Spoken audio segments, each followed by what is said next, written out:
ఎవరు లేరు నాకు ఇలలో. హృదయ వేదనను అర్థం చేసుకోలేని కుటుంబ సభ్యులైనా, బంధుమిత్రులైనా, స్నేహితులైనా, శ్రేయోభిలాషులైనా ఎంతమంది ఉన్నా దేవుడు మనల్ని అర్థం చేసుకున్నట్టు ఎవరు అర్థం చేసుకోలేరు. దేవుడు మనల్ని ప్రేమించినట్టు ఎవరూ ప్రేమించలేరు. దేవుడు మనకు నిరంతరం తోడై ఉన్నట్టు ఎవ్వరు మనకు తోడుగా ఉండలేరు.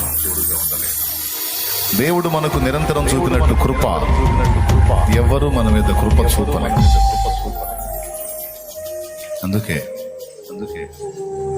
భూమి మీద ఎందరున్నా అందరికన్నా అన్నిటికన్నా నువ్వే నాకు ముఖ్యం, నీవు తప్ప నాకు వేరే ఆశ్రయం లేదు అని భక్తుడు పాడుకుంటున్నా.